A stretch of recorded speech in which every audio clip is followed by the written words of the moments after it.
Hey guys, welcome back to Snapping All In. This is episode 10 featuring DeathFlayer. Hello. Howdy, howdy. Unfortunately, Baby Mario could not make it to this episode, so I had to get an emergency co-host, and everybody give a round of applause for DeathFlayer for being able to do this on no notice. Actually, I just typed in his name and I was like, "Hey, can you be my emergency co-host?" And he was just ready, bro. So I'm really grateful for his ability to be here because I did not want to record this podcast by myself. I know you guys love to hear me yap, but I don't know if I could yap to absolutely nobody. Yap to the void. But if you could introduce yourself, who are Yeah, you? so I go by DeathFlayer in the Discord. I have participated in all but one of the Golden Gauntlet tournaments. I did qualify for the Worlds. I went 4-3 in the World Championship, so that was a pretty fun experience. Um, yeah, I play pretty competitively in Marvel Snap. I'm typically high infinite. I've hit infinite for the last however many seasons. I've played the game super seriously for about a year, and just kind of getting to know people in the community and um, just reaching out to other people, and that's how I met someone here ago, and I'm happy I did, and developing my own game, which we'll talk into later for sure. But yeah, He is a respected and highly valued community member of Marvel Snap. I wouldn't go that far. Well, it'll become true one day. So is it even really lying? Yeah, true. I'm known to hop in KM Best and troll him a little. So All right, but let's get into today's episode, starting with all the cards that we haven't talked about since we've been gone for so long. But we're not gonna go all the way back to Weapon X, guys. We're not gonna be here for like 2 hours, but we will start at the beginning of this season. Dragons. Shu Lao, the Undying, is a 5/8 on reveal. Give the last character you played +3 power for each turn you play 2 or more cards. Um, this card has been the talk of the season. This entire season has revolved around this card. My personal rating is 2 rocks. This guy is on. It's very close to being 3 rocks. And I was struggling to decide between 2 and 3. I don't really like to do halves. We haven't done halves here yet, but this guy has dominated the meta in a way that we haven't seen for a long time. Most of the meta has revolved around this card. The only reason I haven't put him at 3 cards is because I don't think he reaches the level of like brokenness that like some other 3 rock cards that we have discussed in the past, like OG Airshim. I don't think he reaches quite that level, but he is a very strong contender. He is very strong. The meta has revolved around him, and I'm interested to see how DeathFlayer justifies his 3 rock status. yeah, so I have it at 3 rocks here. I mean, I Oh, just you put 2 rocks out to the or no, you put 3 rocks. it's got 3. Yeah, Okay. I got it at 3 rocks just because uh, as soon as this card came out, it's what everybody was playing, and it also released alongside the week 1 card. And both of them just kind of have an innate synergy. So the 2 cards that released for a new season are immediately already super popular.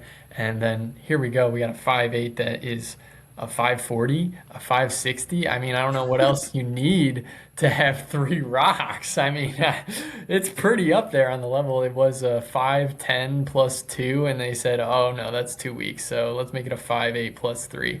And in the history of Marvel Snap, we know plus 3 is pretty good, pretty broken. Myself, I'm normally a day 1, day 2, day 3 infinite. I hit infinite on the new seasons. I actually got all the way up to 98, and then the Scarlet Spider SHOU Lao deck was born, and I fell all the way down to 88 and was No. super tilted. And I did eventually get my Galactus Loki to infinite, but it was hell. And this card is just so powerful, so broken, has very little interaction. Even still, I mean, how many weeks are we into it? So that's I got 3. I got 3 rocks. This is This is a 10 out of a 10 card. I did eventually, I'm free to play, but I did get a season pass gifted to me, so that was pretty great. And playing it is just, it feels scummy, it feels dirty. You want to hit infinite, pay for the season pass. This card will get you there. I hooked him up with a season pass dealer. Yeah. Well, uh, Cap here, didn't here's need it. He here's just got what five of them. here's what I was thinking with Shao Lao. Oh my god! By the way, on a little side tangent, there is no like everyone pronounces this card so differently. I've heard three different pronunciations: Shu Lao, Shou Lao, and Shao Lao. It's crazy, bro. I don't think it's Shao. Or wait, it doesn't have an A in it. So it's either Shu or Show, I think. Okay, but like in English, words can be whatever, and they can be pronounced in any way possible. And this is a fictional name, so I don't even know like if there is a correct way to pronounce this in like Chinese or whatever. For sure. Okay, but yeah. So with this card, I think it doesn't quite reach the three rock level because I can beat it, and that's the only reason why. That's the only reason why. It's because I can. There is some counterplay to it, and it's not like you can't really. There's no way to really like gotcha this card, but like it's not unbeatable, and that's where like I draw the line where like it becomes like two rocks to three rocks where like a three rock card would be like it dominates the meta and it also has like it's really hard to play against it without playing Shou Lao. And I think you can still play other decks in this meta, even though Shou Lao dominates most of them. Yeah. I think one of the big gripes I have with it is I'm going to predict you. I know all the cards. Like, just from playing it, I can get an idea of what your deck is and know what you're doing. And with him, it's just, oh, my 20 power is going to be over here, or my 20 power is going to be on my Kitty Pride. And sometimes it's not always on the Scarlet Spider, or it's on the Maverick, and you don't know where the Maverick power is going to go. So it just makes predicting where that 20 plus power is going to come really difficult. And then he's also an 8 body. Like, it's just really hard to spread out into 3 lanes and cover all your bases because he just goes over the top of you so easily. I suppose my perspective is a little warped being a Mr. Negative One trick. I'm used to going over the top of most decks. Though I will say this guy can really compete on points a lot of the time. It's scary. Like if I'm not high rolling, I like normally with Mr. Negative you can kind of limp into games just by like on reveal stuff. But this guy isn't playing that many on reveals. Firstly, and secondly, he just puts so many points that sometimes if like I have a good hand, as if I don't draw negative, I just lose to it sometimes. But For what can sure. I say? That's just the deck sometimes. But yeah, Shu Lao, very very very meta defining card. As DeathFlayer said, you should probably buy the season pass this season. Even if he gets nerfed, he's still probably gonna be very good. Like Second Dinner never nerfs anything like too harshly in the beginning, especially their cash cow. But unlike their cash cow, their premium season pass card is kind of terrible. Dragon of the Moon, it was a 3/2. On reveal, steal 1 power from even cost cards in all hands. We'll get into this later, but he was buffed to 3/4. At a 3/2, he was a -1, a negative rock on the rock scale. I say maybe even -2 rocks, though I don't think he was that bad.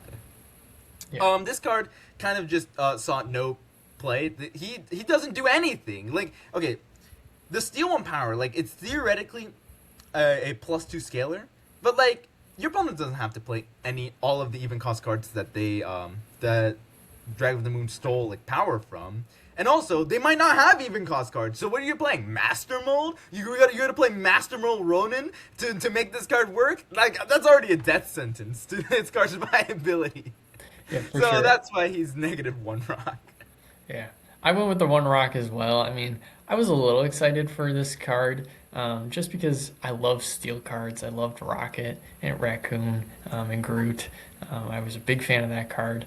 But I think everybody was looking at this card and we all were like, how good is that? It's probably bad. Surely they'll buff it before it releases, and they didn't. And it released as a 3/2, and it was pretty definitely underwhelming. I did see one cook that I thought was really interesting. You can play Ravona, and that will discount your goblins so that they are then even cost. And then Dragon of the Moon steals from the goblins, and then you can send the goblins over. I thought that was really creative. I had no idea that that was something to even think about, using Ravona and to get the goblins to be even costed. So that was an interesting cook I saw, but still underwhelming. I did think it might be good in like a Ronin deck where you do fill it up and maybe super giant, but at the end of the day, I was like, well, you're gonna super giant and you're gonna hide the Dragon of the Moon. You might steal a bunch of power, but it doesn't matter because they're not putting those cards into play. So, yeah, overall, -1 rock. Yeah, because like if he's not if they're not playing the cards that he stole power from, he's not a +2 scaler anymore. He's a +1 scaler, and a +1 scaler with it's not even like Bishop, right? Like Bishop has the same text, but you have way more control, and it's a lot easier to just play cards to like get +1 scaling on for Bishop than like maneuver your entire deck to like put cards in their hands so that you can steal from them, and it's like there's better things to be doing. And even like the goblin stuff, which I will agree is a really interesting cook. Like when I saw that, I was like, wow, I admire like the cooking skills of that cooking skills. I mean the deck building skills. I don't know why I said it like that. The deck building skills of the person who made it. I can't remember who made it. Do you remember? It was a moderator in Discord, I believe. Mm-hmm. Whoever it is. It was very interesting to see. But even then, like if you're doing like Ravona to discount goblins to then play Dragon of the Moon to steal, and then you have to play the goblins to get like the extra benefit from stealing the power from the goblins in the first place, I'm like, at that point, if you're gonna do any synergy with Dragon of the Moon, just play Luke Cage. Like you're doing all this effort to just like squeeze like 2 points out of him. Like it's so much work to do. You have to do to get synergy out of him that it's just not worth it, right? At a 3/2, it's just not worth it. And he did get buffed later to a 3/4. At a 3/4, he's, I think, in my personal opinion, he's balanced leaning negative, like where I think he's a fine card at 3/4, but DeathFlayer told me that he still thinks it's a -1 rock at a 3/4. Yeah, I just think it doesn't have enough of a home anywhere. I have barely, if at all, seen this card on ladder. I may have seen it climbing once or twice, but I haven't seen it at all post Infinite. It's just an underwhelming card. It doesn't have a good home, and it lacks the synergies that it needs. I think the elephant in the room is if it was odd cost cards, this card would be awesome. If it was odd cost cards, it'd be crazy into SHU. I will say though, it might be the case that SHU is just like so dominating right now that it's hard to play anything else. I do wonder that if and when SHU gets nerfed from being like the top meta threat, if there's going to be a little bit of more space to do Ronin stuff with like Dragon of the Moon. Yeah, I mean, you think about it, Merlin's adding all these cards to your hand, right? This is it's a deck that cares about your hand space and what's going, and which was a little bit more of why I was intrigued about goblins and stuff. Like you're constraining their side of the board, right? By adding this stuff, but it's just taking so much energy, and you gotta draw it in the correct order. So I think it's lacking a couple pieces, and again, it's got even holding it back. I feel like. Yeah. Well, that's enough on Dragon of the Moon. You guys are not going to see. As opposed to buying the regular season pass, do not buy the premium season pass. It is not worth your money unless you just really like this card for whatever reason. If you're just like a dragon fan or whatever, or actually, I'm not even sure what like comic this guy is from. This is like a generic name, bro. Like Dragon of the Moon, like It's related to Moon Knight. Surely. Like, I mean, but like, is Moonstone related to Moon Knight? Like, there's a bunch of Moon cards for some reason. Like Moon Girl. Like, I don't.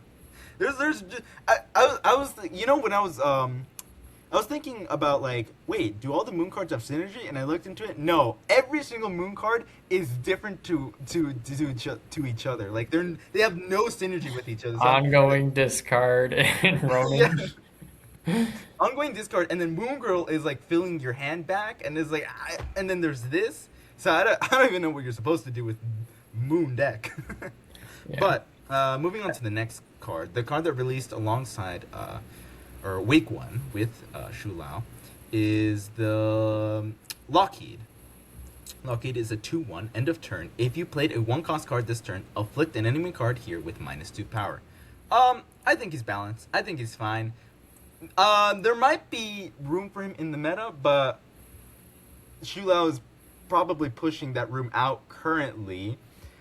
But in this theoretical world where everything is balanced, I don't think he like stands out particularly much. I mean, like obviously, like the synergy Kitty Pryde, Lockheed is Kitty Pryde's pet dragon or whatever. You play Kitty Pryde every turn, Lockheed goes off, and maybe you play this in like an end of turn deck, like and it does stuff. But like in an end of turn deck, it's a +2 scaler, and that deck is full of +3 scalers. Like you have Athena, you have Havoc, and it's like you have bigger scalers than Lockheed. And I'm not really sure. Like, I mean, I'm sure this card seems so fine to me. Like, I don't really like see anything special about it. But DeathFlayer, you seem to think otherwise. You seem to think. Yeah, I think it's a generically good card. Again, that first week of the season, you got Merlin and you got Lockheed as your 2-drops. So I saw a lot of Lockheed, and it beat me quite a bit. I think in general, it's probably a balanced card, but I really like this card in the meta that it released into, where we had lots of ramp, play lots of big things, right? And then now we're coming back to play your 1-drops, play your cheap things, because if people are playing their cheap things and scaling very small or completely missing, because Lockheed can miss a lane if there's nothing there, I can Galactus them, and it makes me happy. So my wave... The rating makes so much more sense now. My wave is bigger, is going to put something bigger on the board than you're going to put on with my wave. So go ahead, play a 2/1. It's a good card, does -2. Oh, I'm going to once in future my card that you're -2ing, and now I have nothing there. Bro's trying to alter the metagames so that everyone starts playing Lockheed so he can Galactus more people. You've never seen this sort of metagaming before. It's a good card, people. Buy it. Yeah, I mean, like, it's nothing special. I do wish I saw more of it, because it seems fun to play against. Like, I mean, I don't like. I mean, compared to SHOU, like, I don't want to be seeing 20 power Scarlet Spiders anymore. So like, just seeing more Lockheed would be a breath of fresh air, I think.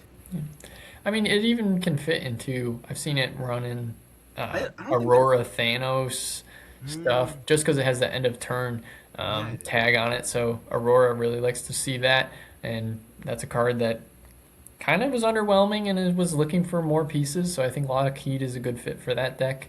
Even if you're not playing the Thanos version, just to getting an end of turn in a cheap Aurora deck for consistency and numbers. So it's got some homes. Yeah. All right. The next card we're talking about is Majestic Windbeat, a 1-cost skill. On reveal, give the leftmost card in your hand +2 power. If it's a 5-cost or higher, -1 cost 2. I think this guy is 1 rock on the rock scale, and it's just because of Zombie Galacti. It's purely because of Zombie Galacti. I think we'll talk about this later. Soon, later, yeah. But ever since Zombie Galacta got buffed to only target characters, I think this card has been like a must play in that deck. And even outside of the Zombie Galacta deck, he's just he's pretty good into like a lot of things, like especially into SHOU. Like, I mean, like at base it's just like a 1-2, right? But like if you happen to fulfill the condition, then it becomes basically like a 0-2, Hmm. like a 0-2, but like that doesn't take up space and allows you to do like a little bit more surprise things, right? Because your opponent's not gonna know exactly. Like they can guess, they're not gonna know exactly. Like maybe you're playing a ramp deck, although I don't think you're playing this in ramp.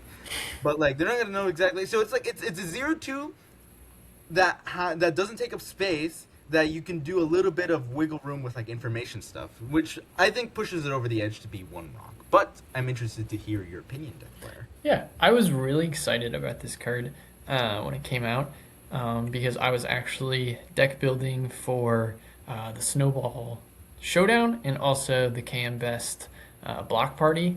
And so I was looking at this and I'm like, well, that's a 4/7 Galactus or a 4/8 Galactus or 5/8, 5/8, 5/8. Sorry, that's a 5/8 Galactus. If I can hit that, and I also run Galactus First Steps, along with Cosmic Ghost Rider, so I have a lot of good hits. So as soon as this card rotated into my shop, I bought it and I took it with me into the tournaments. I was a little underwhelmed. I didn't have a lot of time to play test it because it released right around when deck lists needed to be submitted. So I did a little bit of play testing with it. I feel like it's fairly balanced and it's a good card to own. It's Series 4, not too expensive, but I was theorizing that it might have a home in like Nimrod, Black Panther decks, just because they have a lot of 5 costs that they want to cheat out early, get the extra power, destroy it more. So I was excited for this card, and during playtesting and during the tournament, I'm not playing Zombie Galacti, so it just felt balanced to me. I will say I've seen people do Torres and like stuff with Majestic Wingbeat, where like you can get multiple discounts. I'm pretty sure Doc Waffle was doing something like that at one point. But Yeah. on Ladder, I also encountered Cougar. He was playing like a zombies list, but he did Torres Wong, so he got 4 discounts on his zombie on his zombie giant man. So like I mean, I've seen people lean more into the combo stuff, which is also interesting. So this guy, I think he has legs. Like when like just one cost skills have shown themselves to be kind of pretty good, just like on base, like by default. I don't know if it's just them second inner releasing one cost skills with good effects, or if this is just a property of one cost skills. But um, I think it's looking. It has a long future ahead of it. Rest in um, peace, American Chavez. are you looking for the deck? No, I was looking. I'm just thinking. I mean, when do you run Chavez over this? It's I mean, in balance, I guess you get more points. I don't know. I'm not exactly sure. yeah. I'm not I mean, balanced I'll take a targeted +2. I think in any kind of buff deck that's gonna want to target over like a or random. random +3, and also like the discount as well. So it's not just +2. It's Yeah. random. Yeah, the targeting is also like very useful. It's like a lot of other buff cards aren't that targeted, though. I mean, and the best ones are targeted, right? Like, so this is another point in this guy's favor. But the next card we're talking about is Linley Iron Fist. He is a 2/2 on reveal. Add the Sword of Fushi to another location. The Sword of Fushi is a 2/2 ongoing. If Linley Iron Fist is here, he has +7 power. This guy is a very interesting design for a move card. I'm really leaning into the Samuels in space, I see, though. Dude, what is up with 2 cost cards that create 2 cost move cards that create that create stuff, equipment? Like, okay, I don't know. We're 2 for 2 on this, but like, anyways, I've seen people play this in like move bounce sorts of list, and when he came out, I think there was a lot of like, I can't really say hype. There was a lot of like hope for him to like introduce something new to move lists, and I don't think he's lived up to the expectations very much. people were like, I remember seeing like day one, Sizer was playing like, you know Sizer, the move bounce. That guy, if anything can be played in move, he's gonna try it, right? And he was playing it, and I haven't seen the meta change, so evidently it didn't work out all too well. So that tells me that this card just hasn't lived up to his expectations. I don't think it's all that terrible. Like, I mean, it's let's see, 9, 211. 211, like, yeah, 211, like, it's pretty good. Like, 211 takes up 2 spots. It's like pretty good when you get when it happens, but it's just kind of not worth it to build around just yet. Yeah. You know? I mean, I was watching Sizer stream. I think he gave up on the first day. And he's like, this is garbage. This is terrible. Do not play this. And I mean, how often do we get a 211? And like you said, people were hopeful of like, oh, this could be cool. And remember also that this card released before the Sam Wilson Oh yeah, before the sim. change. So who knows if that impacted that change at all of like, oh, maybe we could just do this to him. But back to Lin Lee. Yeah, I personally didn't pick this card up. I was like, I hate ongoing cards. They're just not my thing. So already didn't like this. And then it's 2 board spaces, and I can't bounce the sword easy, and too much going on. I do like move, but I haven't gotten into the Iris list too much. So this just didn't interest me. I was like, we'll see how the community cooks with it. I think the only cool thing I saw was maybe Binks running it in Cerebro 2, and his Cerebro 2 got ruined by a location, and so he just moved the swords to be in Lin Lee's location, and he won. And I was like, oh, that's funny. That's so funny. So yeah, that's I didn't think about playing this in C2, but like that seems so like, why not just play Mr. Sinister or Brew? Like, what are you doing playing this in C2? yeah. Well, it gives you that agency of in separate locations. So I mean, I don't know about agency considering it's random, right? And like, but like it's spreading out your power slightly, maybe kind of. That's not real.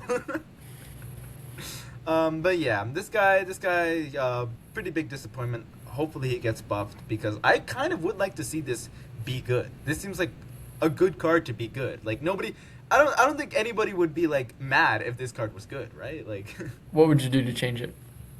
just add more points. Like, instead of +7, just +8, +9, +10. Like, at some point it's gonna be worth it, right? It's not. I don't think the power is the way to go.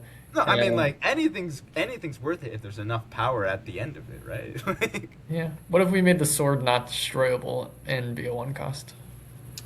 give it the indestructible tagline. Yeah, I mean the other sword's just indestructible. You make this a 1 cost. It's got. Wait, but isn't the lore that the sword specifically broke? Isn't that the lore? That the sword was broken? Like, it can't be indestructible. Yeah. Okay, so it doesn't go with the lore, but it would be better. It would be better. Okay. But if we're looking at better, why not just make Lin Lee a 2/3 and the sword a 2/3, and then like. I really don't think you're not going to play him in convince me. C3, and then Oh, play him in holy copium! I mean, what else is he gonna see play? Yeah, but yeah, we're stretching, guys. That's not a good sign. But next card, Dragon Lord 5/5. On reveal, put a card from your hand here. One of the simplest techs we've seen in a long time. Honestly, this feels like a card that should have been in the game already, right? Like, this is New Jubilee, I guess. But like, he's pretty good. He's a good card in ramp. You know, if your deck is full of big guys, you play Dragon Lord, chances are he pulls a big guy, and he's like a 5/30, or no, not that big, but like a 5 very big, right? Like, we're okay, like, Shou Lao like kind of puts everything to shame, but like in a world without Shou Lao in the theoretically balanced universe, like this guy is pretty good. Like I mean, he's random, but you just gotta put him in a deck that has big guys, so that he's very likely to pull a big guy. It's like I don't know how many times I can say big guy. Like, what do you think, DeathFlayer? I agree. I think this is a good card. It has a predetermined home, and it fits in. Figuring out what you cut is a little bit of a difficulty, but people have worked around it, figured it out. I think it does have a couple different homes. I've seen it in Hella, but you're just dying to Stardust even more then. So, Oh yeah.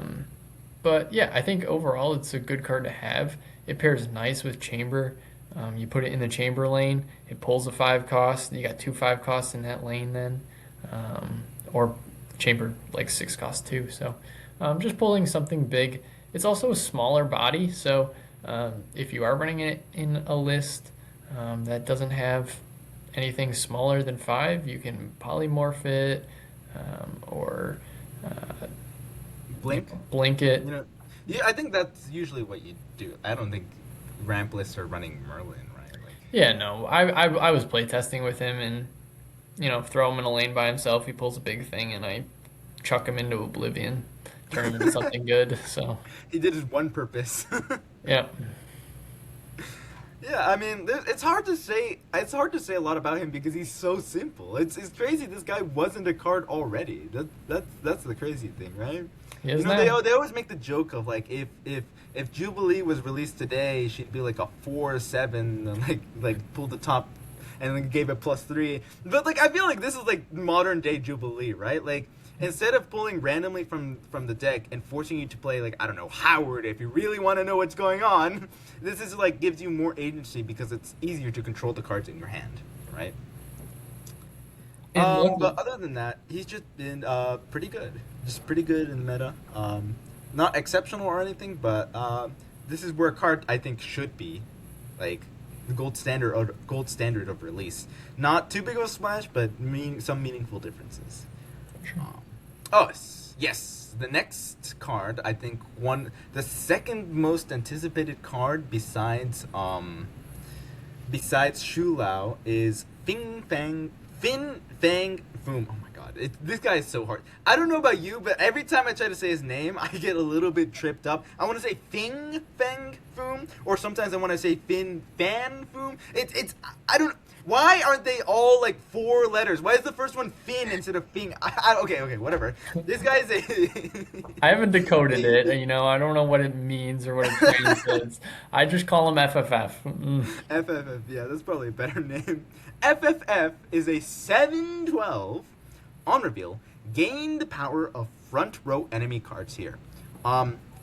Second Dinner is really exploring the design space of having 7 cost cards that you have to kind of ramp into or like cheat out. And this guy is an all-star, I think, in that space. I mean, to be honest, that space isn't that big to begin with, but like he's pretty good. Like the text is kind of crazy, You play him, he's base 7/12, but like, if your opponent's played any cards, which they are going to play cards, he's gonna be like a 7/20, which is, I mean, like, it's better than the Infinite in the sense that you can actually play him. You don't have to skip an entire turn. You just have to play ramp cards, which you want to be doing, I think, or you just cheat him out. Which in that case, he might just be the Infinite, but in Hella, he's a second Infinite, which is also really good. So it's like, the things he does is like, you ramp him out, he's really big, he wins a lane. It's like, or you cheat him out, he's really big, and it helps you win more. It's like, he's just all around very, very good. Although, I wouldn't have put him at 2 rocks, DeathFlayer. What makes you put him that highly? Yeah, I got him at 2 rocks. He was the card I was most excited for this season. And as his week approached, I talked myself out of him, actually. And day 1, I didn't buy him, and I sat back, and I was like, let's see what people cook up with him. And then I saw him be a 3 million power card, and I said, maybe he is good. Those stupid man spider decks, maybe I can win a game against those decks. And then Cougar's list dropped, the Pixie one, and I was like, oh my gosh, Fin Fang Foom and Man Spider and Pixie, like, holy crap, this is busted. So I talked myself back into him, and then what finally lit the fire underneath me was I rolled 7 costs in Infinity Spin, and I said I'm not putting Scar in. So I went to the token shop and I Oh bought my Fin god, Fang Boom, and I put it in my deck for oh Infinity my Spin. god, you specifically bought Bing Bang. God, that's crazy, bro. I don't think I played him at all because I had no ramp to get to it. But hey, That's such a hilarious story and so on brand, so on brand, bro. But yeah, I mean, this guy has been putting in the work. Honestly, I didn't expect him to be as good as he showed himself to be. I was like, oh, cool. But then like he started showing up in places. I'm like, huh. I wonder. I wonder if this guy, maybe I misjudged him because originally I was like, I mean, he's probably just gonna be a little bit big, but like, but oftentimes I think we underestimate just how big cards are, right? Like if you Dragon Lord him, you pull him from Dragon Lord, it's like basically pulling like the Infinite. But it's like I keep going back to the Infinite, but like he's usually bigger than the Infinite, right? He's for sure. bigger than the Infinite and more playable. Yeah, You don't have especially with the meta being uh, SHOU or whatever, and then also ramp just already being so big. Even just hitting an 8 power and a 8 power blink and a 6 power Stardust, that's an extra 14 right there. So you're looking at 26 power. I think I was initially thinking about it in the wrong way of like, I'm gonna wave into him, I'm gonna Luna into him, and I found that the more successful things is just getting him for free with Jubilee or Dragon Lord or you know Pixie to make him less cost. I just find that like playing him is a really big opportunity cost unless you're doing it with wave. Doing it with Luna on turn 6 just leaves your other lanes too exposed. So it seems more of a card that you want for free. So And in that sense, he's still better than the Infinite because he's just bigger in that case. Because if you're getting something for free, you want the biggest stuff for free, right? And this guy just I think he just fills a niche that just wasn't there before, right? Like he's like the only one of his type of just like a really big 7 cost. Although you know what, I've had this thought for a long time, especially and given that second internet has been exploring more and more, like each season we seem to be getting a 7 cost card or something. Like maybe not each season, but like every other season. I wonder, what do you think a vanilla 7 cost would be powered at, right? Because if the 6 cost base stat line is 614 now with 14. Hulk, what do you think like the vanilla 7 would be? that's a good question. And I mean, I don't want to step on Infinite's toes too much. Um, so I might put a vanilla card at 717. 717, huh? That would be a plus. And that's only Plus, like, but that's only like a +3 from Hulk, right? But yep. the difference between Abomination and Hulk is now 5, right? Hmm. And you'd want that curve to keep going higher. So like, if you want to say like +6, I would say like 720. 720. Honestly, seems like the right number, but I don't know. So my only counter as to why I wouldn't make him a 720 is that they've promised to make the vanilla card a high evolutionary card. So I guess I'm weighing that into the balance of you make him a 717 and then he also has an ability that gets unlocked by high evolutionary. Yeah, that's they've mentioned, dude. Ever since then that this has been on my mind. I don't know why, but I just want to know. I need to know. So I need to know, Taken Dinner. Please hurry up on making the Vanilla 7. uh, I also heard mumblings about like, oh, this should have been the season pass card. And I think I'm very happy that they did not do that because people, just picking up the game or who haven't played for so long might not have the ways to curve into him. And I think it would be really oh, unfun to have a card that you literally cannot play. what is the Series 3 ways like wave? Yeah, she's cheap. Wave, Electro are the only two ways to like ramp in Series 3. Psylocke, Jennifer Silent. Kale is or is Series 4. There's Yeah. not many. Yeah. Okay, yeah, that makes sense. I think they definitely make the correct choice with making SHU out the season pass, given that he's the most generic. I see, most applicable. Hmm. Um, but the next card we're going to be talking about is Shang-Chi, Master of the Rings.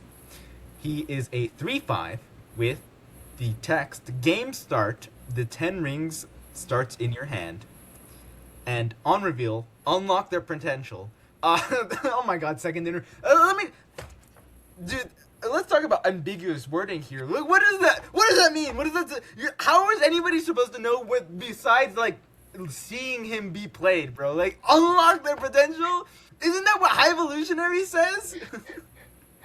It might be, but High Evolutionary's game start.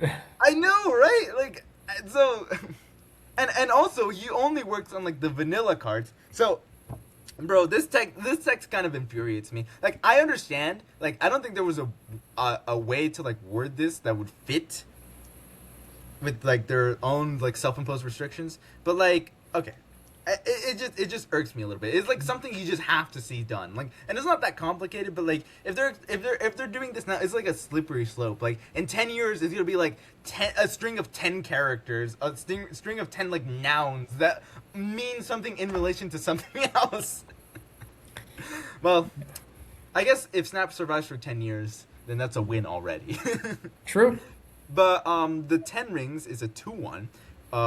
The ununlocked potential version is on reveal. Give your other cards here +1 power. The unlocked potential version is end of turn. Give your other cards here +1 power. So the 10 rings starts in your hand. It takes up one of the spots in your opening hand. So it's like Quicksilver in that sense.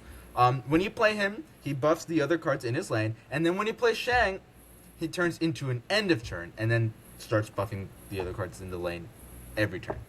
I think that's the simplest way to explain it. Um, I think he's going to be fine. We don't know yet. He hasn't released. Dude, we've been talking about all the like, the season cards, but we finally got onto the new cards. This is the new card for next this week. I mean, we're releasing this like very late into the week, but he's gonna be the new card. I think he's gonna do just fine. I don't think he's terrible or anything, but it's just like a better Domino, and I think in like the Wiccan list, and that seems like a fine place to be, personally. Yeah, I got him in a negative rock. There was a lot of hype around this card and how good he was going to be. The 10 rings did get toned down a little bit from when it did release, so that's good. And then the team answers of it being like Quicksilver, where you lose that extra card, kind of tanked this card and the hype all around it. So I really haven't seen much cooking, heard many people too excited about this card anymore. There might be some synergy here with like Clea, and I'm really intrigued at how it works with all of its tags, right? So we got an on reveal, we got an end of turn, we got a game start. Um, there might be some room for Aurora just because it is an extra card. Well, I but I'm pretty sure when you play Shang-Chi, it's gonna change the text of the 10 rings, so he's not gonna be an on reveal and end of turn. I don't know how you could like double up on him. Well, I'm right. I'm just saying he's got the his regular body's on reveal, and then if you transform it, it's end of turn. So Mm. you have that extra tag of end of turn in your deck then, rather than two on reveals. Also, I'm interested to see if he did works with Victoria Hand. I assume he would. Um, and Um, is it a created card in hand? Yes, I yeah, I think. mean, it starts in your hand. I'd assume it's created. Yeah, because okay, the shield is a created card, and it starts on what used to start on board. So yeah, actually, this might work with the Victoria hand. Although I'm not really sure if that's the best thing to be doing in Victory Hand. Probably not. Lowering your draws is not exactly Yeah, what you you'd kind like. of want to draw Victory Hand, the namesake of the entire deck.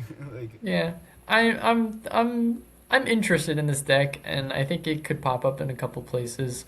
Um, I think the 3/5 stat line is really going to save it, and then also um, +1 to your other cards. Isn't it just one of your cards?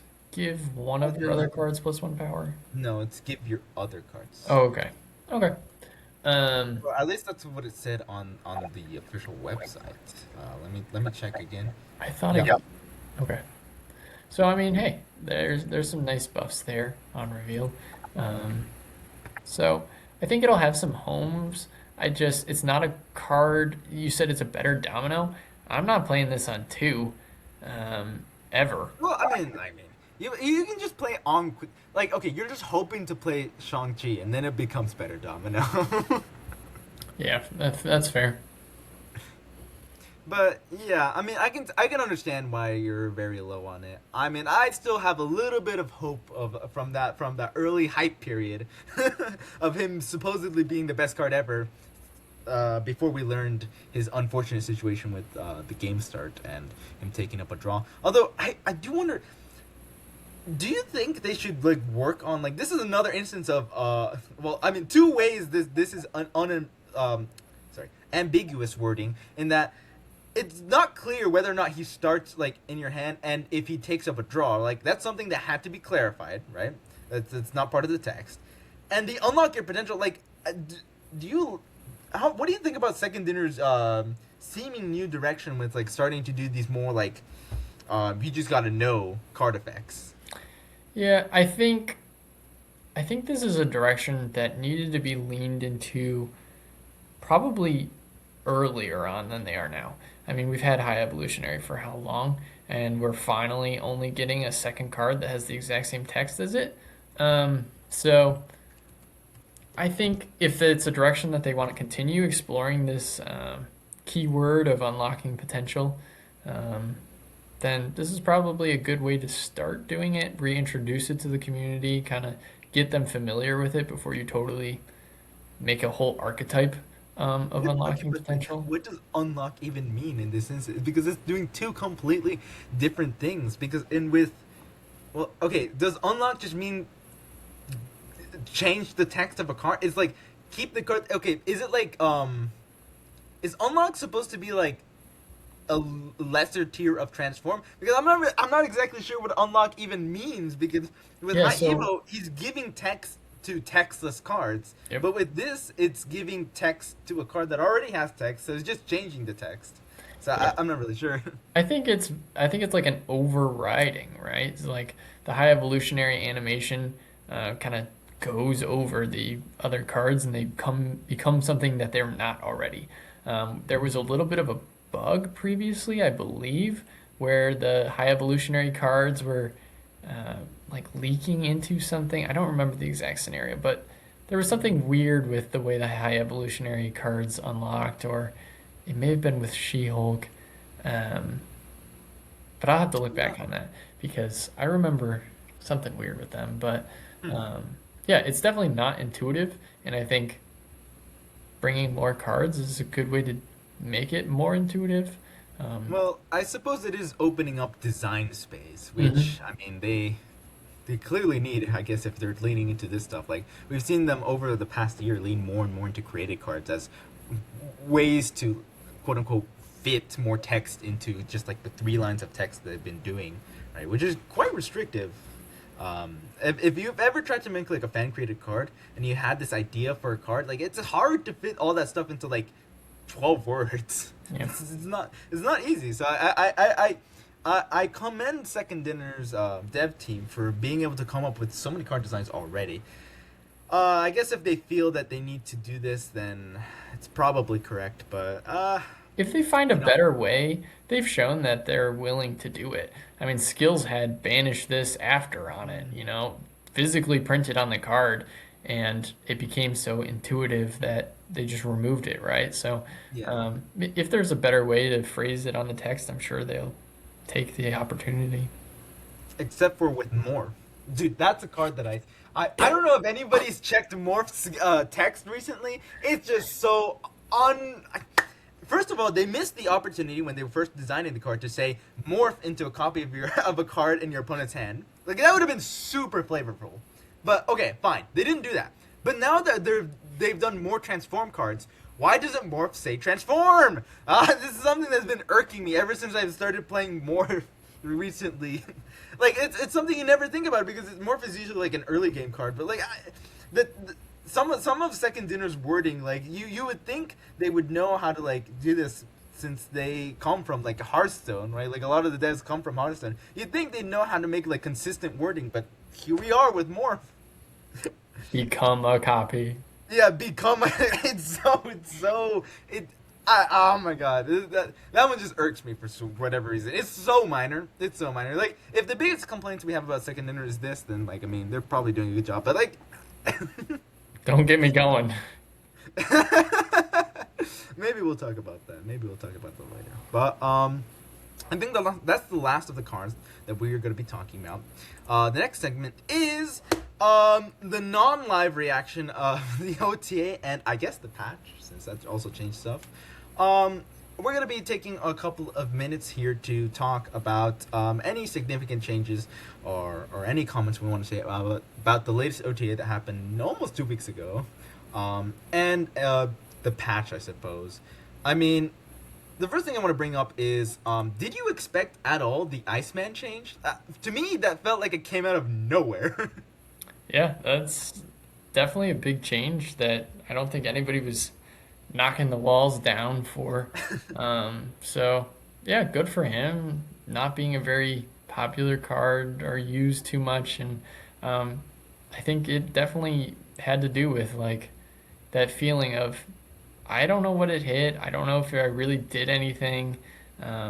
More often than not, I would just cut him for something else like Electra or something that I could physically see it doing the work. And I think that is one thing that I wish that we could tell a little bit more is when you click on a card, it'll tell you if their power has been modified, but it won't tell you if their energy cost was modified. So, I mean, we have Surge that has the outline around the card, but you don't. If you click the card, it's still its original cost. So, I think Iceman kind of bridged a gap there of like you get to know that that's the card that you hit. So it's a fun card now, and then it also helps that it's the best deck in the game wants you to play one cost, and also the two Um, costs that came out in week one wanted you to play one cost. So it was all just a happy accident, and um, Well, I don't know if it's an accident. It just feels very intentional because you don't go through the effort of just accidentally I designed a new UI to like reveal the card in your opponent's hand. It's like okay, so here's why this surprised me so much because like it makes sense. All the things you said make sense. Like for like consistency, the information. Like it makes sense to do all of that. For me, my biggest question is like why do they feel the need to buff this card specifically? Because he's not fun to play against. Nobody likes playing against Iceman. Nobody likes having their costs increased. I don't know why they felt the need to put him into the meta. Like this is not a card that anybody was asking for, like to be buffed. Like nobody was crying out to the winds for Iceman to be buffed. Not even Doc Guapo, but like now Iceman is everywhere, and I'm like, I don't see why they felt the need to do this. This just feels so arbitrary. Like you would think they want to promote more fun designs. Like there's a reason why they don't buff Master Mode all that often. There's a reason why they don't they nerfed a White Widow into Oblivion, right? Like because it created all these unfun play patterns, and to me, Iceman just seems like a lesser version of that, but still part of that. So I don't know. I don't understand why they did that. yeah. I think again, it might feel like a weird change, but at the same time, I just I like it. So, Oh my god. Bro is an Iceman player. Oh my god, I can't oh believe he no, did the trade! oh no, you hit my 5 cost that I'm still gonna wave into. Oh no. Oh man. But that was part of the patch, by the way. See, that's another thing. It was part of a patch. It didn't come as the OT. It's just out of nowhere, bro. This is the most surprising news from Second Dinner in like an entire year or something. Yeah. And then the But Sam yeah, Wilson shield with that.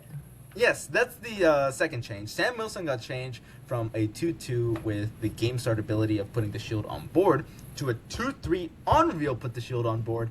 The ongoing text remains the same. Everything else remains the same. What do you think about this? Is this another nerf or a buff, as I've been hearing some people say? Yeah. Initially, I was caught off guard just because losing the shield felt like really bad.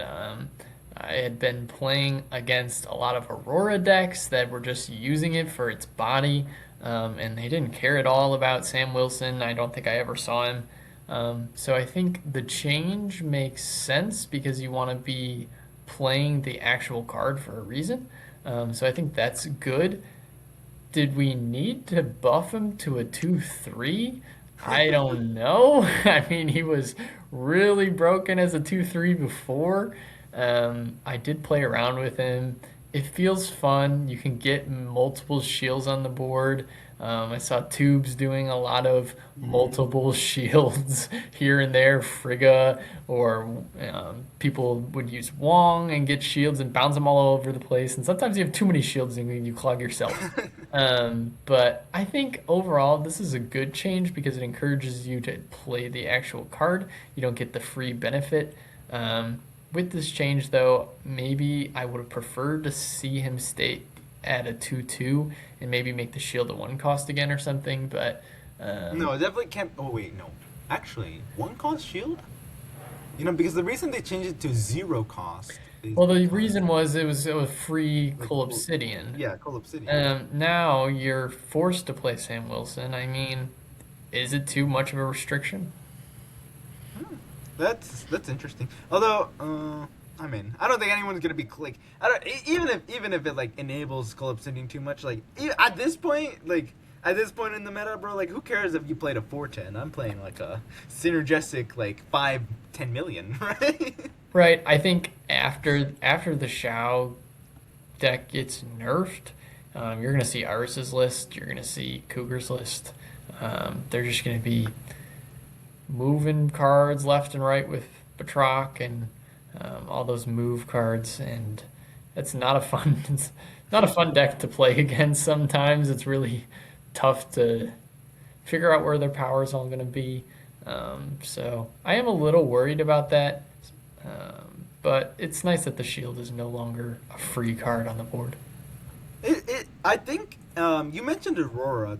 I think this is actually slightly better for Aurora, in the sense that Sam Wilson is now a on reveal and an ongoing.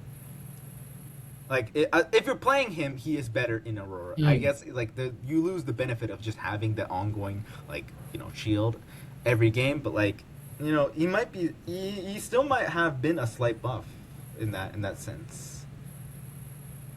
But yeah, I think it was a unexpected change. I didn't see it coming, dude. Both of the patch changes were like I don't think anybody saw those coming, really. I mean, 200 skull emotes, so I don't think many I don't think many people saw it. That's crazy. But on the other end of it, in the OTA, the OTA had a bunch of well, I don't know what a bunch of, but it had one very predicted change, and that is Merlin going to a 2-2. Bro is not happy about this. My initiative to Galactus, people. Okay. I know he's the best card in the game, but he did not need to die for Shao's sins. Dude, he's not dead. He's still very alive, bro. I He's know. so alive. In reality, I won't overreact. In reality, it's not bad. You're still gonna play Merlin and everything you were playing Merlin.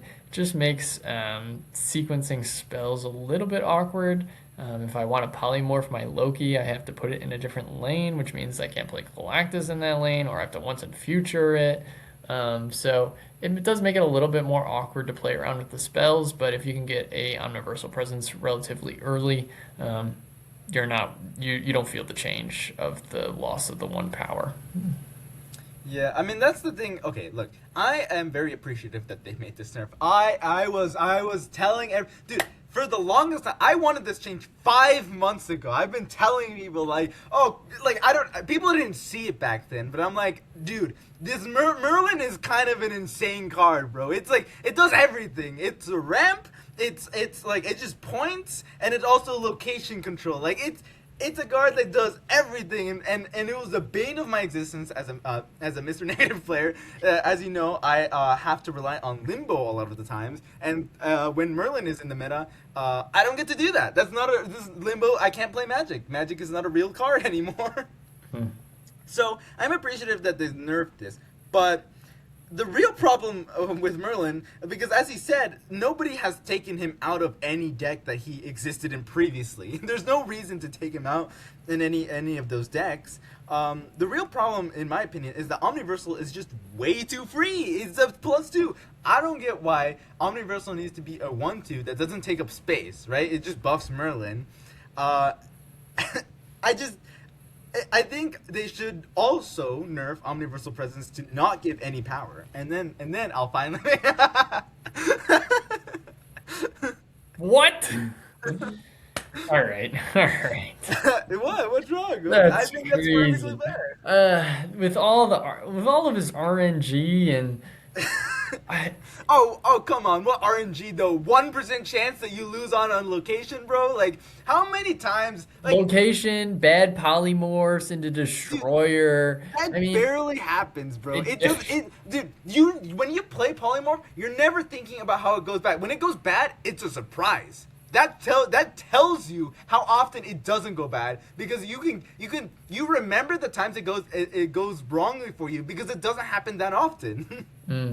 That's interesting. Maybe I am just scarred and have PTSD because I refuse to play any skills of his on the final turn because I will not lose because of a stupid RNG. I mean, I would rather lose on numbers than lose to a bad change. I mean, that's another part of why I don't like Merlin, is because like a lot of his power comes in like, well, technically he can backfire on you, so it's like because even if my opponent like gets a really bad Merlin hit, I don't feel like I did anything. I just feel like I got lucky, bro. Like it's an RNG fest, and I'm not very fond of Merlin. So I'm glad for the nerf, even though he's still very prominent in the meta, especially with SHOU. The other one of the other major changes they made was to Phantom X, where, well, I say major though, like most of the changes here were I think all of them were 1 power changes. But Phantom X went from 4/6 to 4/7. I don't know if I've seen Phantom X a single time since his initial release week. I have not either, and I think the decks that play Phantom X, he's a win more card. I've never really seen him win people the lane. Like if you're discarding, it's usually Gambit, right? So you're already hitting something, and then your destroy is usually Wolverine or something small or something big that scales, right?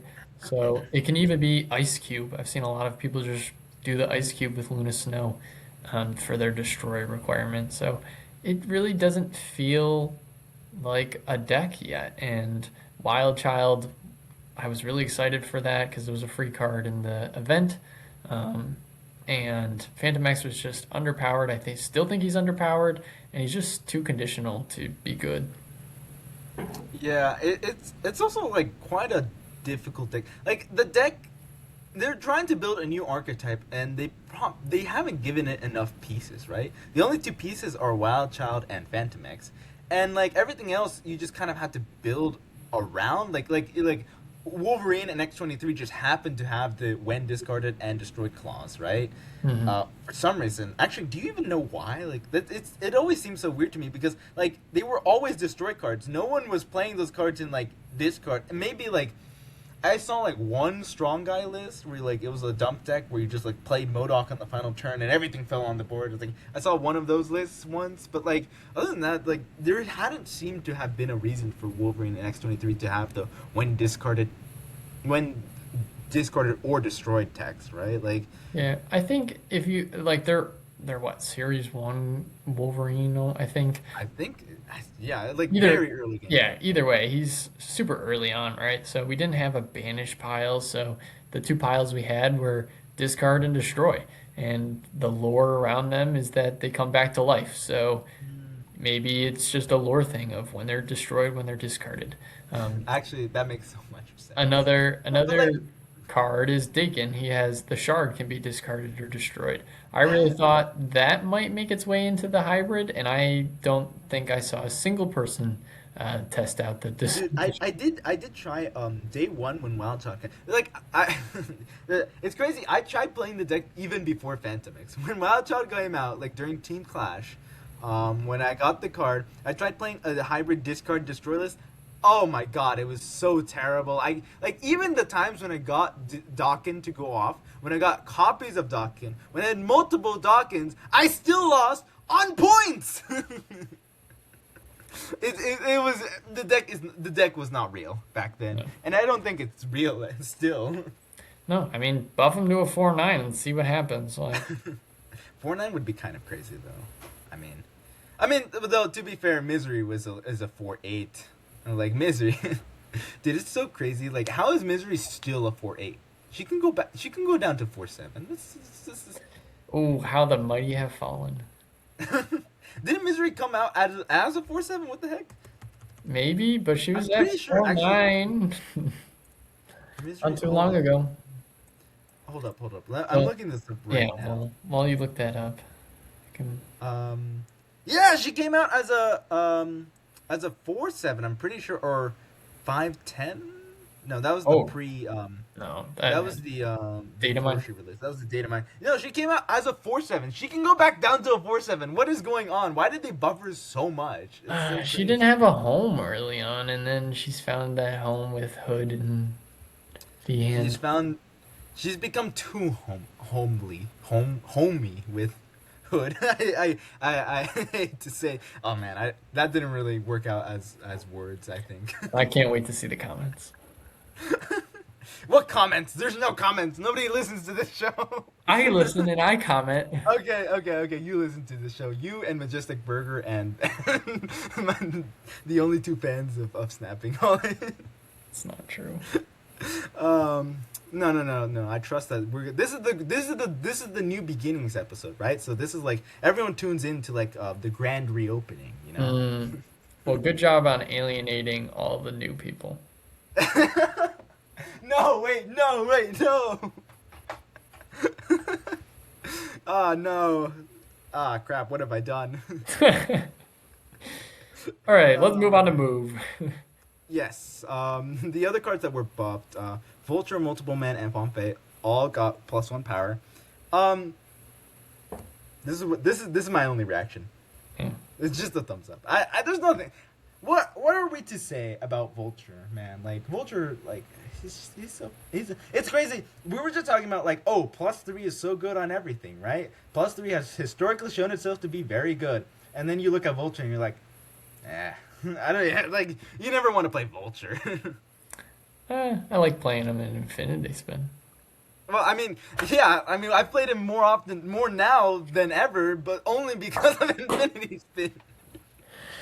I'm a Vulture believer, so it's nice to see him get a point. But like, And also, would it's you on a just one play cost, Vulture in a so normal it's move list? controlled. Would you play Vulture in a normal move list? I played him in the list that I qualified for Worlds. Really? Yeah, it was when Sparky came out, and I had play tested Sparky for one day. I needed to submit a deck list. I was uncomfortable with Sparky. I couldn't figure out how to use him well, and I just wasn't confident, so I put Vulture back in. No way, bro! Took out Sparky to put in Vulture. That's the most insane story I've ever heard. You. What do you mean you couldn't figure out how to use Sparky? What? It was too clunky. I couldn't. Too clunky. Come on. Hey, it worked out for me, okay? Okay, look, it worked out, but that's just a testament to your skill, not to the power of Vulture. Yeah, probably. That's kind of crazy too. I didn't know that. That is a story you tell to your children. You're gonna kids. Let me tell you about the time I qualified a Golden Gauntlet with Vulture. All right, another 1-3, Clea. Oh yeah. Where's the Clea believers? I mean, here when I saw this change, I thought, well, I was kind of surprised because out of all the cards you can buff, like, is this sort of the same thing with Iceman, although to an even lesser extent than that. But I was thinking, I feel like out of all the one cost like cards that you could buff to 1/3, why did you pick Clea first? Like, this seems kind of like random. Although I guess it would have been random if he had picked any other card, like or Mad Thinker, as I'm sure everyone here is thinking. I think this is a targeted buff because Shang-Chi's coming out. Oh, oh my god, that's the best explanation I've ever heard of for this buff. Actually, yeah, you're so right. That makes a lot more sense now. It's not a fun card to play against. I don't think it'll stay at 1/3, but maybe she does. Afflict is not historically good, so this is another 1/3 +3 scalar now. I think, right? The flames are -3, right? are they -2? I don't know. I don't know off the top of my head. this is how little. Maybe she did deserve the buff. If we don't even know off the top of our heads. I mean, I wasn't sold on her. A one cost that you got to build around. Ugh. I mean, that's what Sauron is, isn't it? Isn't he? Yeah, but the Sauron, you can just. There's other ways to do it. Yeah, I mean, I suppose like Clea is a little bit like you have to buff to afflict, so it's like a weird like. It's the sort of like Phantom X thing, right? Like trying to build hybrid archetypes that like didn't really work out because they didn't really give that much. They didn't give any more pieces besides the ones that like we have. Mm-hmm. Okay, so I don't know if you have anything more to say about Clea, but yeah, to me this was another like kind of out there change, but I suppose that the Shang-Chi connection makes a lot of sense. Ireland also got buffed to 4/7. Cool. I heard somebody in the Marvel Snap Discord in competitive chat tell me that Iron Lad was low key broken now. I wouldn't say low key broken.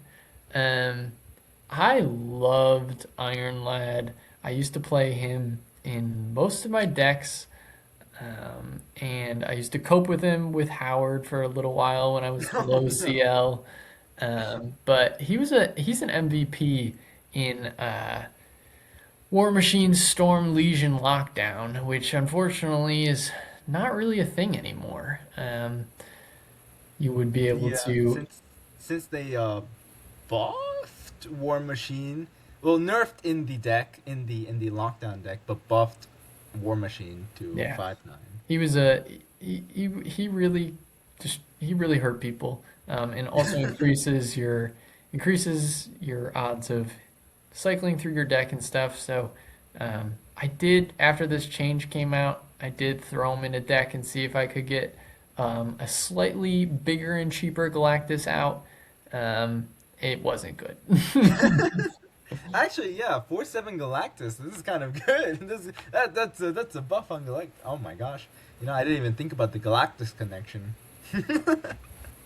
Surely no, but here's what you do. Surely you have to play Howard now. Howard and Jubilee. So because like Jubilee to dig into your deck so that you can play, so that you have more chances to get Galactus on Ironland.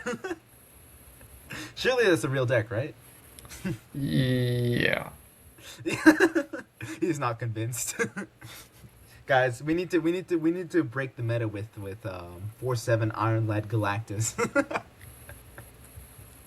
Oh man. So yeah, this is he's now on rate again. Like he released on rate back then when 4/6 was on rate, and now 4/7's on rate. So he's back to being on rate, and he's back to being a card that you play sometimes. The last two changes that happened in the OTA, Dragon of the Moon and Zombie Galactic, we've already talked about. Dragon of the Moon 3/4, right? Still kind of bad. Zombie Galacti. This was one of the changes that I think this might have been the most impactful change of this OTA. The stats didn't change, but Zombie Galactic does no longer can target skills, right? Zombie Galactic only targets characters, which functionally means that if you're playing skills in a Zombie Galactic deck, those are 2 cards less that Zombie Galactic can target, and now your targets are more consistent. So it just made Zombie Galactic more consistent, and honestly, it kind of pushed him into relevancy. Like now, I'm seeing Zombie Galactic decks on a not irregular basis. Yeah, I would say more than relevant. I think it's meta. There's been lots of good cooks, and I think my biggest issue with him is you can not have the card and you win. Your opponent has to respect it. You're throwing down, you're throwing down Gwenpool. You got skills in your hand. You got 3 bodies in one lane, 3 bodies in another lane. You got a Wong. I mean, I'm leaving. I'm leaving every single game. I'm not staying around for your 36 power Zombie Galacti. So I think that's my big issue with it is that, I mean, turn 6 or turn 7. Oh my god, I can't, no way. No way. Oh my god. I thought you were older than me, bro. I am. I am. Anyway, Oh no, I I lost my can't train of believe thought. this. But yeah, turn 6, you could just fake that you have it, end your turn, and your opponent usually retreats. There's not. It goes over the top most of the time when it draws right. I will say, I have been appreciating Zombie Galacti in the meta because a problem that I've been encountering more and more as a Mr. Negative player is that people have stopped playing that many on reveals. And so, since Zombie Galacti is an on reveal, and since all of his copies transform into him, they all transform into on reveals, and suddenly my gore is 30 power again. I'm really appreciative of this buff because it allows me to win against this deck a lot more often because they're just doing this more often. Yeah, I think that's nice. But is 30 power even enough sometimes? No. Obviously, I have to Iron Man, but if I have 2 Gores and 2 Iron Men, then man. Yeah, it's also low stats, so it's bad. It's a bad Loki deck for me to hit, but sometimes I can Galactus it. Yeah, because they're gonna be waiting until turn 7, right? So so good for both of us then. There you go. That's the end of all the balance updates that we were to talk about. Unfortunately, we weren't able to get the live reaction as we normally do, but I promise you for the next week's episode, I will get a live reaction out of me and whoever is going to be in the next episode. So we'll see. We'll figure that out though. Don't worry about it, guys. Don't worry about it. So we kind of skipped over High Voltage Overdrive. It happened. We didn't have a second Kid Omega. Great. I mean, it's great in the sense that we didn't have a second Kid Omega. So compared to the first High Voltage Overdrive, it was good. But Sanctum Showdown, it's back, and they're doing like the the normal high voltage, the sort of like weekend high voltage thing of cosmetic only. Although in this case, it's a little bit different. You had a couple things to say about a Death Flare. Yeah, so Sanctum is one of my favorite modes. When it first launched, I was like, this is a totally cool way to play the mode. As somebody who's free to play, I bought Iron Patriot after his season, and I really like the mini game mode feeling of um, during a game, trying to win something. So I've fallen in love with Galactus First Steps, and I just like the way the mode feels. So it's also a semi-grindy event, and you can win big, right? So sometimes you win 17-0, and you just take all the charms from people. So I was happy to see that they rolled out some further bans. I think it was only 2 cards, because the last couple runs of Sanctum Showdown have been exactly the same and led to a very stale, solved meta, which just really wasn't fun. It felt like cheating a lot of the time. I have a screenshot, I think, that I posted in my Discord of me going like 12-2, just because of how broken the list was, the Sauron list. So now that Sauron is banned, I don't know how much it really changes the deck, because you're still going to be wanting to run big cards. Well, now they have to play with all the downsides of all the, Right, of so all now the they just cards. get the downsides. So it'll be interesting to see what the meta feels like. And then also, cosmetics only. We're also giving away 2 Series 4 cards. So you get a seasonal Series 4 pack, and then you also, that's for free, by the way, on the track. So just Wait, it's just for free on the. Oh my Yep. god, I So didn't even know that. just play the game mode. You get a free seasonal 4 card, and if you don't have it, I believe it's 2,500 tokens. If you already have all the Series 4 cards in the seasonal, and then also there is a collector pack that is purchasable in the Showdown shop. So that's really cool. And then for me personally, I don't have Sasquatch, so I will be spending the 700 or 800 gold for the premium pass. And when I finish that, I will have gotten a 3rd Series 4 card. So I'm really excited for this run. I'm hoping the meta feels better. And then I'm also hoping that I can get this Foom emote. Dude, sometimes the emotes are like my favorite part of these game modes, like because I'm not gonna spend the gold to get the emotes like in any other way. So this is the only way like I actually ever get emotes, and usually they're pretty good. Like they have some situational uses. I mean, my favorite emote that I've gotten was Forge Just Right, the you know what I'm talking about. You know the Yep, my favorite is obvious. It's Loki. Oh, of course. I'm almost done with the Flaviano album, so I'm very close to getting my Galactus emote. Uh, is it the okay? Oh my god, the okay. Oh my god. Of course you would be going. Oh my god, that makes so much sense. All of these things are clicking, bro. You got any thoughts on Sanctum here? um, I want to defend Sanctum for a moment. I think it's one of the best game modes, and I see so many people hate on it for no reason. Okay, look, I understand the meta can get a little bit stale. I understand that, like, they had to do a lot of bans already, like, to, like, make this game mode even work. But for me, beyond just the stale meta, like, I'm personally a person that can just play the same deck for hundreds of times in a row. Like, so that doesn't bother me too much. What I really like about Sanctum Showdown is, like, it's one of the only game modes with, like, that does a real twist on the Marvel Snap formula. High voltage overdrive. I mean, like, they're so mid to me. High voltage overdrive is like a random, like, it's an RNG fest. High voltage is just like, it feels like so, like, I mean, like, I guess I'm playing all my stuff out. Like, I don't know. Like, I don't think Marvel Snap needs to be shorter. New Deadpool's Diner feels like barely a game mode to me. Like, ever since they changed the snapping to just be like on your end, like it's just so like the correct thing to do once you get to like the last tray is to just snap 3 times every single time.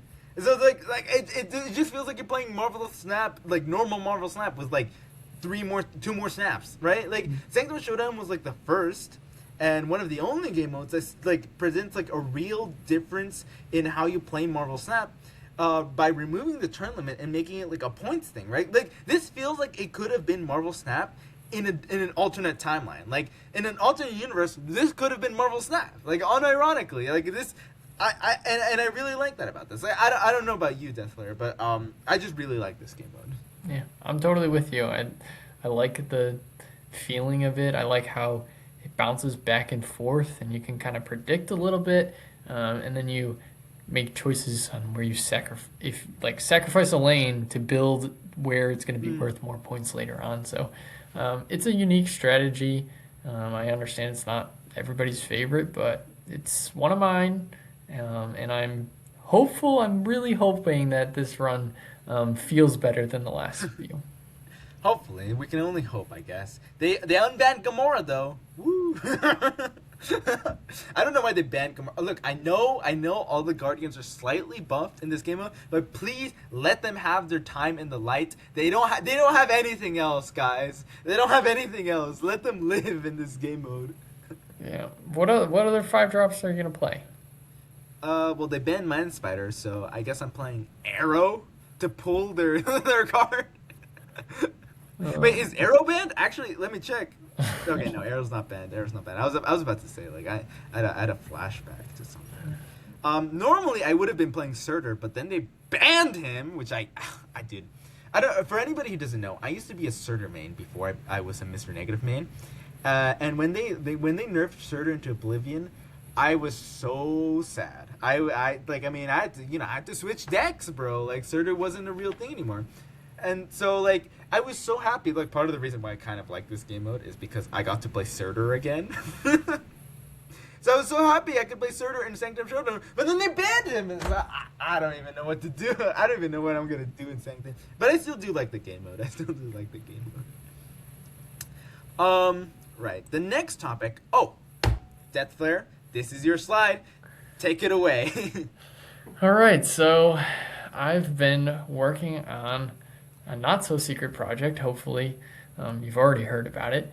But Infinity Spin is a game mode I developed about a year ago and just never really did anything with. So with alliances and a crappy meta, I reopened my project folder and I was like, is there anything worth doing other than playing Marvel Snap? And I said, no, there isn't. And so I created a Marvel Snap game mode, and it's called Infinity Spin. And basically it's a challenge where you work your way through Conquest, and it's a roguelike deck builder. And so you spin a wheel and you add a bunch of cards to your deck, and you hope you win Proving Grounds, and when you win Proving Grounds, then you hope you win Silver, and you continue to spin the wheel and upgrade your deck.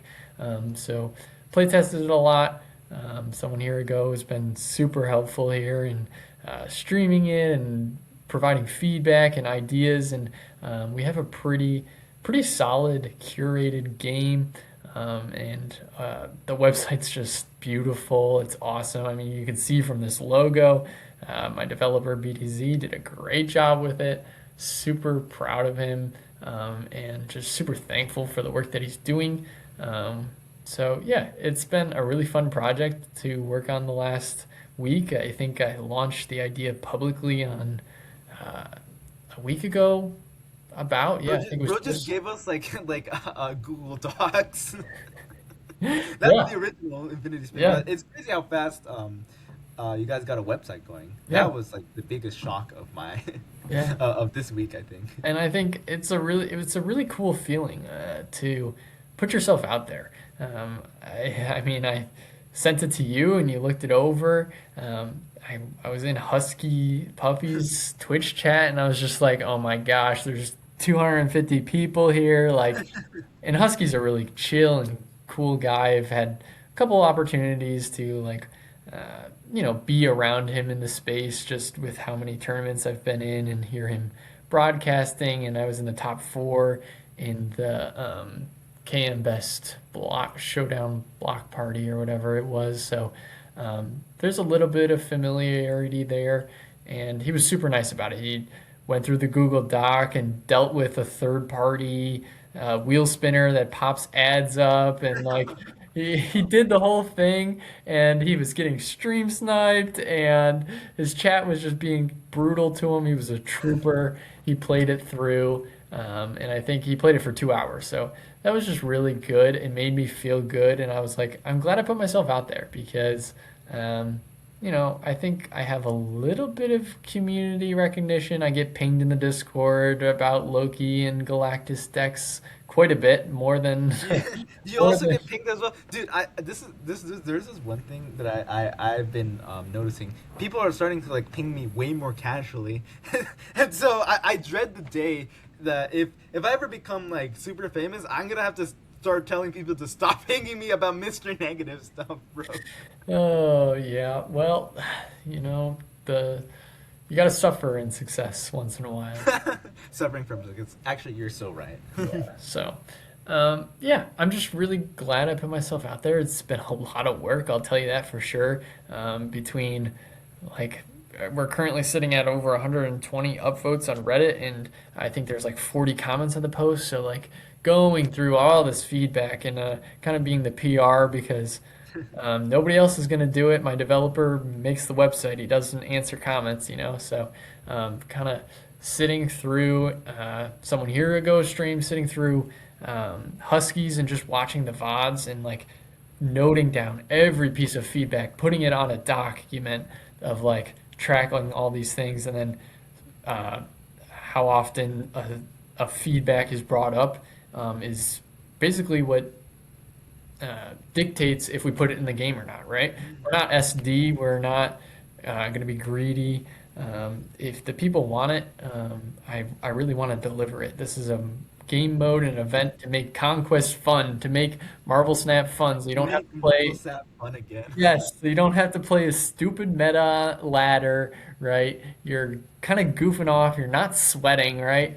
It's just a fun feel to it. And the great thing too is it's possible. You're starting with a crappy deck. You put a couple cards into it, and it's a 50-50 sometimes. And I think that's just a testament to how good the balancing of Marvel Snap is that you can run a bunch of cards that aren't good, don't have synergy, and win games. So Okay. To be clear, sometimes he is forcing us to like run some random jank, bro. Like some of the spins, some of the possible things you can get on the wheel are actually diabolical, bro. they're only diabolical for you because I forced that in your URL. Bro, dude, let me just say a little anecdote. I will say, I do recommend to anyone who's listening, please go try this out. There'll be a link shortly. I'll put up a link, and I'll also post a link in the description of this video. But please go try this out, Infinity Spin. It's been really fun all the times I've played it. I think I got a little bit lucky the first 2 times I played it. That I went pretty far. But even after like I stopped getting lucky and I started like getting normal people luck and started losing to improving grounds, it was still really fun to play with cards that you'd never consider playing normally, and playing like random little tiny synergies. Just like you're playing things you never play in normally, and it's so much fun. It's so much fun not to be beholden to the meta, to try to figure out ways to win. Like you're playing against like normal decks in Proving Grounds, and you have your crappy deck, and you feel so good when you manage to beat them, even like despite all the things that are dragging you down from this like terrible deck that you're playing. But it's like still so fun because like, you spin. Okay, look, if anybody likes gambling, you should start spinning wheels, right? And Infinity Spin is the game for you. But more broadly, I would recommend this as the best way to play Conquest, in my opinion. You guys can use that tagline. All right, we will. We'll put it on the front page. Streamer approved. Best way to play. Do you put me in the quotes like 5 stars? The best way to play Conquest. Yeah. That'd be so funny. Yeah, so that's basically that. I would like to say it's probably never going to be a finished product, as long as BTZ is willing to work with me. I would continue to love and love on this project and just put everything into it. Neither of us are really getting any money from it. It's not really going to cost us much, so it's just kind of one of those fun projects. It's a passion project. Right now we don't just have the solo mode, but we're in talks about creating a friendly battle two-player mode, so you can do it with your friends. It'll be a little more balanced that way, because currently we still don't have a friendly battle special mode in Marvel Snap. I would love to see a Sanctum friendly battle You or still have to something. do, you still have to do like codes and stuff. Although, Yeah, but you're it, stuck in Conquest. You know what I'm yeah, saying? you're stuck in conquest, and you're You not having can't to do play that. high voltage. You can't play whatever. So this is the closest we can get right now. So yeah, I think that's the dream. Have a two-player mode, which could be fun. And yeah, it's been a really good experience so far. Um, Lots of hype. I think we already have uh, 800 unique people logging into the website, Really? um, Wow. and over 1,400 people playing it. I think every refresh counts as a play. So, Oh, okay. um, but still, that's pretty good data for a project that's not even a week old, and something that I just kind of threw out there into streams and Discord and advertising my butt off on Reddit and things. Yeah, I've seen you everywhere, bro. Like I've seen you pop up in every single Discord. Yeah, so I'm doing my Diligently best working. to put it out there. Hopefully, it's a good experience for everybody. Because I don't know. I think we need some fun and we need some more good things to celebrate in Marvel Snap. It's really fun being part of this little tiny community that is growing. Hey, look, guys. If anything, if nothing else, you should join just to be one of the OGs. When we become the biggest creators on the planet, you want to be remembered as the one of the OGs. It's like how I subscribed to Mr. Beast before he was 1 million subscribers. I'm one of the OGs. Like. There you go. I do have one more question though, DeathFlayer. Yeah. What is this deck that you're showing to us? Ooh, what is this deck, you ask? Well, this is the Death Special. And we got a little green heart and the Cosmos emojis here. This is my main deck. This is what I one trick. So I am a firm Loki believer. Loki is not an Arishem card. If you're playing it in Arishem, you might as well delete the game. Oh my god. Arishem is a terrible card. Don't even own him. Fun Oh my fact. god. Um, That's kind of crazy. it is crazy, but this is what I hit infinite with every season. I play test other cards, new card releases. I'm not collection complete, but I like to say I'm meta complete, if that makes sense. So I have some fringe cards here and there. No Blink has been not too fun. I've been seeing a lot of decks running Blink nowadays, so that's definitely one card that I'm looking forward to perhaps grabbing. I skipped a lot of the Horde cards, but I also got like half the Horde cards for free during that season, so that is one archetype I'm just missing Zombie Mr. Fantastic for.